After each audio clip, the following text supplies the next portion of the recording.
Hello বন্ধুরা, তোমরা মন্দিরটা অনেকবারই দেখেছো, কিন্তু তোমরা বাইরেরটাই দেখেছো। কোনো দিন তোমাদের সাথে ভেতরের সাইডটা কোনো দিনই শেয়ার করা হয়নি।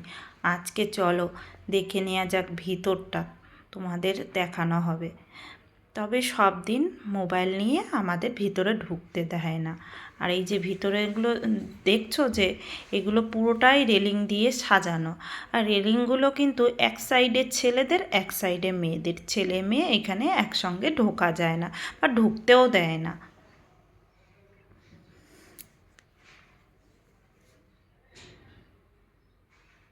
দেখতেই পাচ্ছ কীরকমভাবে এঁকে বেঁকে লাইন দিয়ে, তবে প্রচুর ভিড় হয়। আজকে একটু ভিড় কম ছিল বলে মোবাইল নিয়ে ভিতরে ঢুকতে দিয়েছে। এই হলো মন্দিরের মেন গেট। আর এই ভিড় কমের জন্যই মোবাইল নিয়ে ভিতরে ঢুকতে দিল। দেখো মন্দিরের চারি সাইডটা কত সুন্দর করে সাজানো। উপরের কারুকার্যগুলো দেখলে একদম মন ভরে যায়। আর এই মন্দিরের ভিতরে দেখলে অদ্ভুত একটা শান্তি লাগে মনে।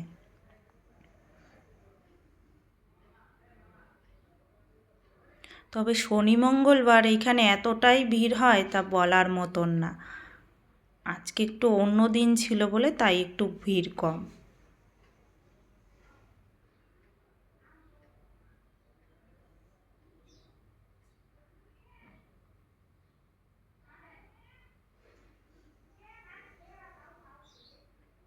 এই হলো মন্দিরের মেন মূর্তি। হ্যাঁ, ওনাকে আমাদের এই গুজরাটি ভাষায় ওনাকে হনুমান দাদা বলে। আবার অনেকে কষ্টভঞ্জন দেব বলেও ডাকে, তবে আমরা হনুমান দাদাও বলি। আর এই মন্দির কিন্তু খুবই জাগ্রত। এইখানে শুনেছি যে যা মনস্কামনা করে সবারই পূর্ণ হয়ে যায়।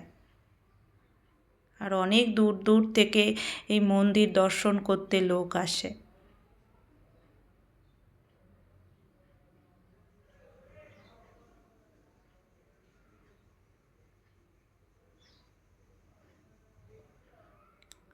এই হলো আমাদের হনুমান দাদা। জয় বজরংবলী, জয় কষ্টভঞ্জন দেব।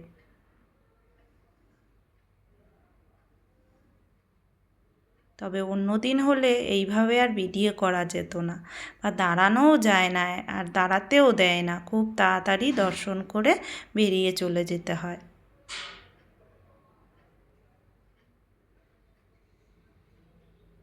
তোমাদের কেমন লাগলো একটু কমেন্ট করে জানিও। আর যদি ভালো লাগে তাহলে একটা লাইক করে দিও। এই হলো মন্দির থেকে বাইরে বেরিয়ে বাইরের এক্সিট।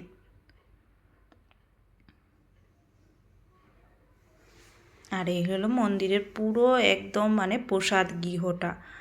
এইখানে প্রসাদের মানে তুমি যা প্রসাদ নিয়ে তোমরা যা যেতে চাইলে যেতে পারবে ভিতরে প্রসাদ নিয়ে।